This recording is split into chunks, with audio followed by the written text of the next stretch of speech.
Good morning, welcome back to my channel BPSC with Soni. कैसे हैं आप लोग? उम्मीद करती हूँ अच्छे होंगे। और यहाँ 2:19 हो रहे हैं और अब मैं चैप्टर 11 स्टार्ट कर रही हूँ। यहाँ मैं लेके आई हूँ थोड़ा सा खजूर, डेट्स, और अभी मैं इसको करूँगी। आज इसको मैं ख़त्म कर देने वाली हूँ, उसके बाद ही मैं कुछ और आगे बढ़ूँगी। ठीक है, चलो देखते हैं कब तक खत्म। यहाँ मैं बात कर रही थी अपने एनसीईआरटी के नोट्स की, क्योंकि मैं क्लास 8 वाली एनसीईआरटी मेरी पूरी ख़त्म हो गई है साइंस की। और ये मैंने टारगेट 1 दिन का लिया था, बट 1 दिन में नहीं ख़त्म हुआ। मुझे इसको ख़त्म करने में 3 दिन लगे, क्योंकि टोटल 14 चैप्टर थे।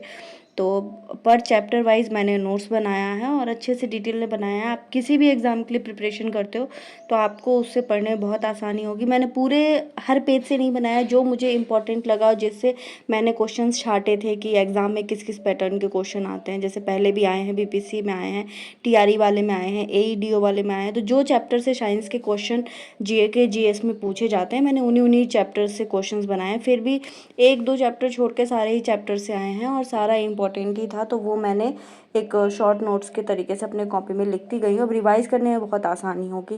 तो अगर आप लोग को चाहिए होगा तो बता दीजिएगा, मैं टेलीग्राम चैनल पे डाल दूँगी, तो आप वहाँ से डाउनलोड कर सकते हैं। तो जिनको भी चाहिए हो बता दीजिएगा। और मुझे ये भी बताइएगा कि आप लोग किस किस एग्ज़ाम की प्रिपरेशन कर रहे हों और कितना क्या आपकी एनसीईआरटी ख़त्म हो गई है, और हो गई है तो कितनी बार आपने ख़त्म की है।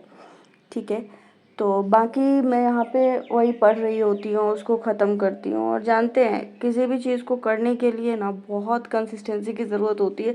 जब आपको आदत नहीं हो ना किसी काम को करने की, और फिर भी अगर आप ज़बरदस्ती करते हो, तो आपको पहली दूसरी बार तो आपको ज़बरदस्ती ही करना पड़ता है किसी भी काम को। और फिर जब आप 1 दिन 2 दिन 3 दिन लगातार करते हैं, तो 21 डेज़ के बाद साइंस भी इस चीज़ को कहता है और मानता है कि आपकी लाइफ में वो चीज़ ऐड ऑन हो जाती है और फिर वो लाइफ में हमेशा आपके साथ रहती है। तो आप जो भी चीज़ करते हो ना, 1 दिन 2 दिन में आप हार के मत छोड़ा कीजिए, उसको एटलीस्ट कम से कम 21 डेज़ फॉलो करने की कोशिश कीजिए। क्योंकि जब आप 21 डेज़ फॉलो करते हो ना, तो फिर वो ऑटोमेटिकली आपकी लाइफ में आ जाती है। और मैं कोशिश करूँगी, मैं कल ना एक वो वीडियो डाल दूँगी कि जिसमें आपको क्या क्या चीज़ें टीआरई में पढ़नी है और आप किस तरीके से उसको अच्छे से टाइम से कंप्लीट कर सकते हो।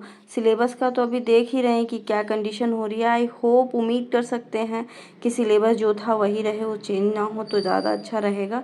बाकी अभी फिर 20 तारीख को धरना है, देखते हैं क्या होता है। ये सरकार तो पागल ही हो गई है, पता नहीं, समझ में नहीं आता कि क्या चाहती है।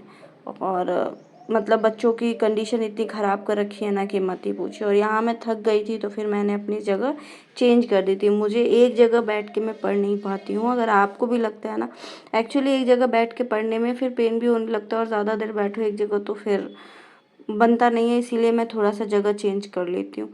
तो यही फिर मैं टेबल पे पढ़ रही थी, उसके बाद फिर मैं यहाँ नीचे स्टडी टेबल पे आ गई थी, छोटे वाले टेबल पे, और फिर मैं उस पे बैठ के पढ़ने लगी, क्योंकि मुझे आज हर हाल में नोट कंप्लीट करना होता। और कहते हैं ना कि जब आप अपने माइंड में एक बार कोई चीज़ सोच लेते हैं कि आपको आज ये किसी भी कीमत पे है नहीं, कॉस्ट आपको इसको कंप्लीट करना है, तो वो कंप्लीट हो ही जाता है। सबसे पहले आपको अपने माइंड को मेकअप करना पड़ता है कि आपको ये करना है, क्योंकि विदाउट माइंड मेकअप आप चाहे कितनी भी कोशिश कर लो, आप उसको कंप्लीट नहीं कर सकते हो। और सीरियसली बता रही हूँ, इतना आसान नहीं था। और लेकिन हाँ, ये कंप्लीट हो गया। फ़िलहाल मैं अभी क्लास 9 का कंप्लीट कर रही हूँ। और अभी मेरा उसमें दो चैप्टर कंप्लीट हुआ है। और अभी दो नहीं, एक्चुअली तीसरा 3 चैप्टर कंप्लीट हुआ है, चौथे चैप्टर पे मैं हूँ। और देखते हैं कि उसको कितना कितना हम कर पाते हैं कितने दिन में। तो उम्मीद करती हूँ कि अगर आज हो जाए तो वेल एंड गुड, अगर नहीं हुआ तो फिर देखते हैं। तो कल का दिन और लगेगा तब, क्योंकि देखिए इसी में मुझे दूसरा भी सब्जेक्ट पढ़ना होता है ना, तो इसीलिए सभी मैनेज करके चलते हैं। और पता है मेरे साथ भी तो ऐसा होता है, पता नहीं आप लोग के साथ होता है या नहीं। मैं जब पढ़ती रहती हूँ ना, तो मुझे बीच बीच में थोड़ा देर पे भूख लगती रहती है। थोड़ी देर इन द सेंस ये नहीं है कि 10-10 मिनट पे, बट हाँ, अगर 1-1.5 घंटे में बैठ गई तो फिर मुझे कुछ ना कुछ एनर्जी के लिए चाहिए होता है। और अभी तो ऐसी कंडीशन है कि मैं अभी ज़्यादा मीठा वगैरह नहीं खा सकती, तो मुझे बहुत प्रॉब्लम होती है। बट फिर भी अभी हम मैनेज करते हैं। अभी तो मेरी जॉब वगैरह सब स्विच हो रखी है, सब अभी मैंने स्टॉप कर रखा है, लीव पे चल रही हूँ। बिकॉज़ इतना ना पैर में लगा हुआ है कि क्या ही कह सकते हैं। हाथ का तो अब सही हो गया है, बट पैर अभी भी सही नहीं हुआ है। और देखते हैं क्या होता है। एग्ज़ाम की एक अलग टेंशन है, हम यहाँ पढ़ भी रहे हैं और समझ में नहीं आ रहा है कि क्या होने वाला है, कब तक पढ़ना पड़ेगा पता नहीं। ज़िंदगी ना हमेशा एक जैसी नहीं चलती है, इसीलिए ना हमें समय के हिसाब से चलना रहता है। और मैं तो यही कहूँगी कि आप लोगों में से भी जो लोग भी अपनी पढ़ाई कर रहे हैं या कोई और काम कर रहे हैं, तो प्लीज़ उसी काम पे अटके मत रहिए, उसके साथ कुछ ना कुछ और कीजिए। क्योंकि अगर आप नहीं करोगे तो आगे लाइफ बहुत भागम भाग वाली ज़िंदगी हो गई है, कब निकल जाएगी पता नहीं। और समय के हिसाब से चलना ही असली इंसान की पहचान होती है, क्योंकि अगर आप समय के हिसाब से नहीं चलते हो तो आप बहुत पीछे छूट जाओगे।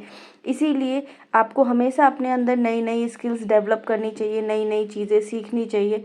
क्योंकि जब आप नई नई चीज़ें सीखते हो, नई स्किल्स सीखते हो, तो वो स्किल्स आपके साथ लाइफ टाइम रहती है। इसीलिए अपने फाइनली आप को कभी मेरा डिमोटिवेट मत कीजिए। कंप्लीट हो चुका है, ठीक है।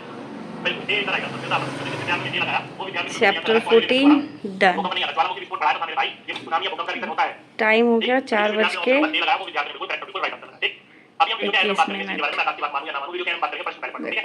फिनिश। आज मैंने ना शाम में पढ़ने के बाद, ये शाम में मेरे इवनिंग टाइम में ख़त्म हुआ था 4:30-5 बजे के आसपास। उसके बाद फिर मैंने पढ़ाई नहीं की थी।